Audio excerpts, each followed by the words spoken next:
3, 2, 1, L40 stages 0. are ignited. Plus 5 seconds. Lift-off normal.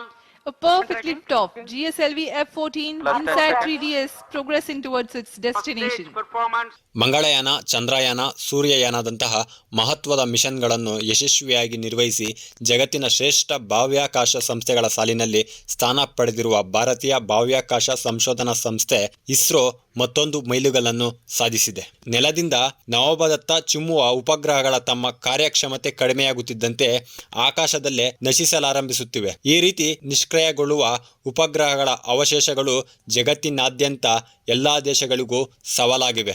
ಮತ್ತೊಂದು ಅಪಾಯಕಾರಿ ಎಂದರೆ ಅವು ಎಲ್ಲೆಂದರಲ್ಲಿ ಬಿದ್ದು ಅಪಾಯವಾಗುವ ಸಾಧ್ಯತೆಯೂ ಇದೆ. ಬಹುತೇಕ ಅವಶೇಷಗಳು ಸಮುದ್ರ ಭಾಗದಲ್ಲಿ ಬಿದ್ದು ನೀರಿನಲ್ಲಿ ವಿಲೀನವಾಗುತ್ತಿದೆ. ಆ ಅವಶೇಷಗಳಿಂದ ಜಲಚರಗಳಿಗೂ ಅಪಾಯಕಾರಿಯಾಗುವ ಉದಾಹರಣೆಗಳು ಇವೆ. ಭವಿಷ್ಯದಲ್ಲಿ ಬಾಹ್ಯಾಕಾಶ ಪ್ರವಾಸೋದ್ಯಮ ಹೆಚ್ಚು ಜನಪ್ರಿಯಗೊಳ್ಳುತ್ತಿದೆ. ಜೊತೆಯಲ್ಲಿ ಹಲವು ಸವಾಲುಗಳು ಇವೆ. ಆಗಸದಲ್ಲಿ ತೇಲುವ ಬಾಹ್ಯಾಕಾಶ ನೌಕೆಗಳಿಗೆ ಭೂಮಿಯಿಂದ ಕೊಂಡೊಯ್ಯುವಂತಹ ಇಂಧನವೇ ಮೂಲಾಧಾರ. ಮತ್ತಷ್ಟು ಅವಧಿ ನಭೋಮಂಡಲದಲ್ಲಿ ಉಳಿಯಬೇಕು ಎಂದು ಯಾತ್ರಿಗಳು ಬಯಸಿದರೂ ವಾಹನದಲ್ಲಿ ಇಂಧನ ಕೊರತೆ ಕಾರಣದಿಂದ ವಾಪಸ್ ಬರಬೇಕಾಗುತ್ತದೆ. ಇಂತಹ ಹಲವಾರು ಬಾಹ್ಯಾಕಾಶ ಸವಾಲುಗಳಿಗೆ ಇಸ್ರೋ ವಿಜ್ಞಾನಿಗಳು ಪರಿಹಾರ ಕಂಡುಕೊಳ್ಳುವ ದಿಕ್ಕಿನಲ್ಲಿ ಹೆಜ್ಜೆ ಹಾಕಿದ್ದಾರೆ. ಅದರಲ್ಲೂ ಕರ್ನಾಟಕದ ಚಿತ್ರದುರ್ಗ ಜಿಲ್ಲೆಯ ಚಳ್ಳಕೆರೆಯಲ್ಲಿರುವ ಬಾಹ್ಯಾಕಾಶ ಪರೀಕ್ಷಾ ವಲಯದಲ್ಲಿ ನಡೆದ RLV ಮರುಬಳಕೆ ಉಡಾವಣಾ ವಾಹನ ಯಶಸ್ವಿ ಪ್ರಯೋಗಕ್ಕೆ ಪಾತ್ರವಾಗಿದೆ.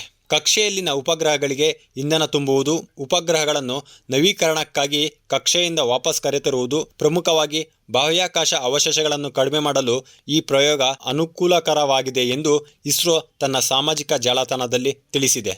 ಇದು 3ನೇ ಲ್ಯಾಂಡಿಂಗ್ ಮಿಷನ್ ಆಗಿದೆ. ಈ ಹಿಂದೆ 2016 ಹಾಗೂ 2023ರ ಏಪ್ರಿಲ್ನಲ್ಲಿ ಇದೇ ರೀತಿ ಯಶಸ್ವಿ ಪ್ರಯೋಗ ನಡೆಸಲಾಗಿತ್ತು. RLV ವಾಹನಕ್ಕೆ ರಾಮಾಯಣದಲ್ಲಿ ಬರುವ ಪೌರಾಣಿಕ ಬಾಹ್ಯಾಕಾಶ ನೌಕೆ ಪುಷ್ಪಕ್ ಹೆಸರನ್ನು ನಾಮಕರಣ ಮಾಡಲಾಗಿದೆ. ಕಳೆದ ವರ್ಷ RLV LEX-1 ಮಿಷನ್ ಯಶಸ್ವಿ ಪ್ರಯೋಗ ನಡೆಸಿತ್ತು.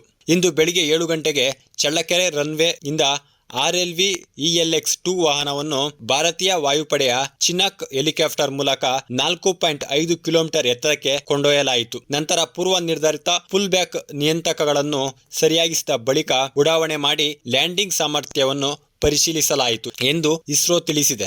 RLV 2ನೇ ಹಂತದ ಪರೀಕ್ಷಾ ವಾಹನದಲ್ಲಿ ಸ್ಥಳೀಯವಾಗಿ ನಿರೂಪಿಸಲಾದ navigation control system, landing gear ಮತ್ತು ಡಿಸಾರಲೇಷನ್ ಸಿಸ್ಟಮ್ಗಳನ್ನು ಬಳಸಲಾಗಿದೆ ಎಂದು ಇಸ್ರೋ ಹೆಮ್ಮೆ ವ್ಯಕ್ತಪಡಿಸಿದೆ.